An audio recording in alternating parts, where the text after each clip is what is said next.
কে কলেজে যায়, কে কলেজে যায়। দেখো এখানে এই যে হুটা আমরা এখানে ব্যবহার করব, কে কলেজে যায়, কে কলেজে যায়। এই যে হু, এর কি কোনো পরিবর্তন হয়? সিঙ্গুলারের ক্ষেত্রে কি আমরা হুর কোনো পরিবর্তন রূপ করি? করি না। প্লুরালের ক্ষেত্রে কি কোনো পরিবর্তন রূপ করি? না, করি না। কিন্তু এখানে বলা হচ্ছে যে কে কলেজে যায়, কে কলেজে যায়, কে কলেজে যাইতেছে, কে কলেজে যাইতেছে। দেখো কে কে কে কে কে কে, কিন্তু হুর কোনো পরিবর্তন হবে না।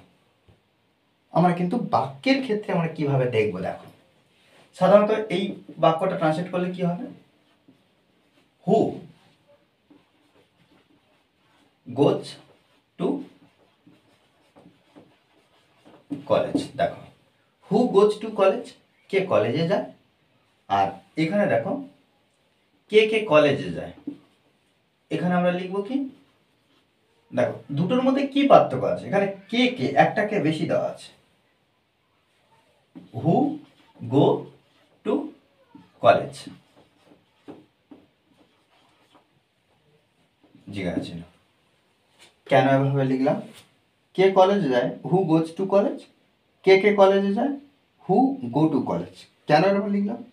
কারণ কে, দেখো এখানে এই যে কেটা কিন্তু আমরা সাবজেক্ট হিসাবে ধরেছি।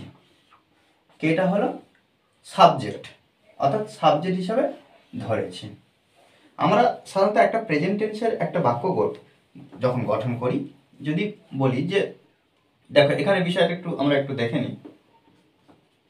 হি গোজ টু কলেজ, আর এখানে লিখব দে গো টু কলেজ। দেখো দুটো বাক্যের সাবজেক্ট কিন্তু আলাদা, আর টেন্সগতভাবে কিন্তু একই, প্রেজেন্ট টেন্সে অর্থাৎ প্রেজেন্ট ইনডিফিনিট টেন্সে।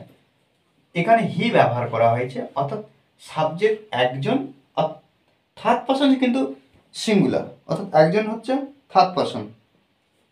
আমরা এটা জানি কি, সাবজেক্ট যদি থার্ড পারসন সিঙ্গুলার নাম্বার হয়, তাহলে সেই সাবজেক্টের পর যে ভার্ব বসবে, সেই ভার্বের শেষে এস বাই এস যুক্ত করব।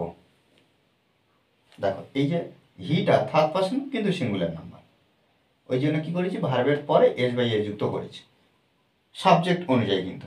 আর এখানে দে, এই যে দেটা, দে থার্ড পারসন কিন্তু সিঙ্গুলার নয়, প্লুরাল, ওই জন্য আমরা এখানে দে গোজ করিনি, কিন্তু দে গোজ করতে পারবো না, কেন? এটা প্লুরাল বলে। ঠিক তেমনিভাবে এখানে দেখো আমরা এই ভার্বের যে পরিস্থিতি দেখে কিন্তু আমরা বুঝে নেব যে এটা সিঙ্গুলার আছে কি প্লুরাল আছে। এখানে গোজ আছে মানে কি, সাবজেক্টটা থার্ড পারসন সিঙ্গুলার নাম্বার, অর্থাৎ হুটা থার্ড পারসন সিঙ্গুলার নাম্বার।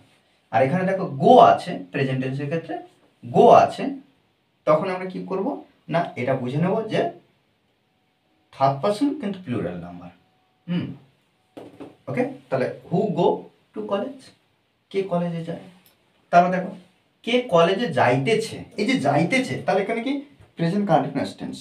আমরা সাধারণত এখানে কি করব, ডব্লিউ ওয়ার্ড হু বসাবো, হু ইজ